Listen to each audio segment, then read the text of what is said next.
జై హింద్ మిత్రులారా, నా పేరు మధు.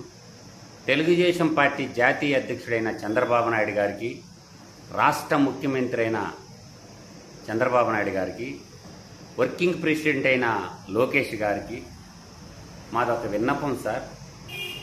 ఉదయగిరి నియోజకవర్గంలో పార్టీకి ఏమైంది? తెలుగుదేశం పార్టీ ఈరోజు అంపశయ్యం మీద ఉందని మాత్రం నేను చెప్పగలను. ఉదయగిరి నియోజకవర్గంలో 8 మండలాలుంటే సామాజిక న్యాయం పాటించినటువంటి ఏకైక నియోజకవర్గం ఉదయగిరి నియోజకవర్గం. ఈరోజు బీసీలు సగభాగం ఉన్నారు. 2 మండల కన్వీనర్ పదవులు కూడా ఎందుకు ఇవ్వలేదు? ఎస్సీలు ఇరాలా రగిలిపోతున్నారు.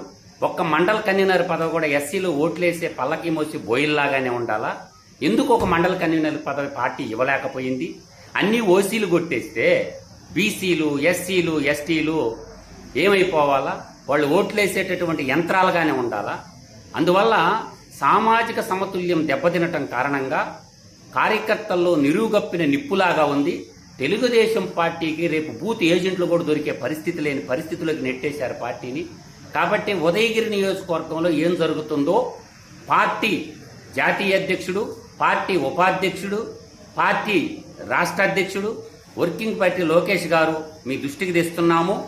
కాబట్టి ఉదయగిరి మీద ప్రత్యేకంగా దృష్టి సారించండి. వెనక్కి నెట్టివేయబడ్డ ప్రాంతం మాది. ఈరోజు తాగునీరు లేదు, సాగునీరు లేదు, కార్యకర్తలకు ఒక్క వర్క్ లేదు. అంటే ఇచ్చిన కాంట్రాక్ట్ వర్కర్లని ఎవరికి ఇచ్చారు? బీసీలకు ఎన్ని ఇచ్చారు? ఎస్సీలకు ఎన్ని ఇచ్చారు? వర్కర్ల షేర్ ఎంత? పనులు సివిల్ కాంట్రాక్టర్లు కానీ ఏమన్నా వర్కర్లు వస్తే అన్ని ఉన్నత వర్గాలు కొట్టేస్తే ఎస్సీలు ఎట్టిపోవాలా, బీసీలు ఎట్టిపోవాలా? అంటే వర్కర్లో కూడా ఏ ఊరి కార్యకర్తలకు వర్కర్లు కూడా చేసుకునేటువంటి అవకాశం లేకుండా ఉదయగిరి ప్రాంతంలో తెలుగుదేశం పార్టీ కార్యకర్తలు అనాథలాగా మిగిలిపోయినారు. ఇది వాస్తవం. ఈరోజు కార్యకర్తల్లో పార్టీని అయితే వదిలిపెట్టరు, పార్టీ జెండాని వదిలిపెట్టరు. కానీ నిరుగప్పి నిక్కులాగుంది.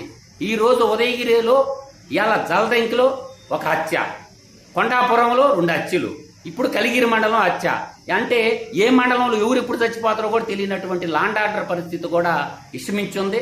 కాబట్టి ఉదయగిరి మీద ప్రత్యేక దృష్టి సాధించాలని చెప్పి రాష్ట్ర ముఖ్యమంత్రి గారు చంద్రబాబు నాయుడు గారు, అదేవిధంగా మనకి వర్కింగ్ ప్రెసిడెంట్ అయిన లోకేష్ బ్రదర్ ఒక్కసారి ఆలోచించండి. ఉదయగిరిలో స్పెషల్ ఎంక్వైరీ చేయండి. అసలు ఏం జరుగుతుందో కార్యకర్తల్లో మాట్లాడేటటువంటి లీడర్లే లేరు. అసలు జిల్లా అధ్యక్షుడు ఏ రోజు కూడా వచ్చి ఇక్కడ ఏం జరుగుతుందని కార్యకర్తలతో మాట్లాడు నిరుగప్పి నిప్పులాగుంది.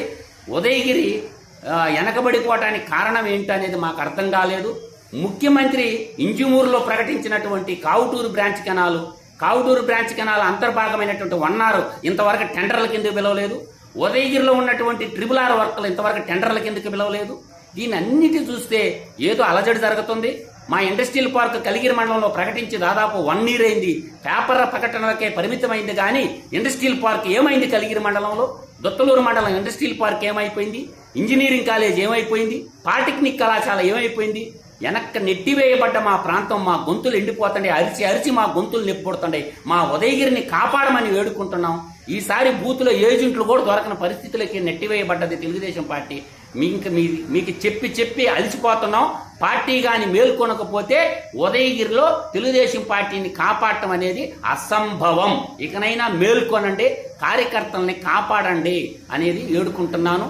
ఒకసారి ఆలోచించుకోండి సార్, పెద్ద మనసు చేసుకొని సామాజిక న్యాయాన్ని కానీ పాటించకపోతే ఓట్లు ఉన్న కులాలను నెట్టేసి ఓట్లు లేని కులాలకు పదవులు కానీ ఇచ్చిపెడితే డబ్బే ప్రామాణికంగా చూసుకుంటే దెబ్బైపోతాం, డబ్బుని నమ్ముకుంటే దెబ్బైపోతాం.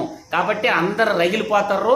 బీసీలు, ఎస్సీలు, ఎస్టీలు, బడుగు బలహీన వర్గాల పార్టీ తెలుగుదేశం పార్టీ.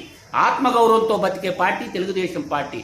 ఎప్పుడు పెద్ద ఆయన చెప్తాడు, తెలుగు ప్రజల ఆత్మగౌరవ ప్రతీక తెలుగుదేశం పార్టీ, తెలుగు ప్రజల ఆస్తి తెలుగుదేశం పార్టీ అంటారు. కానీ ఈరోజు అది లేదు.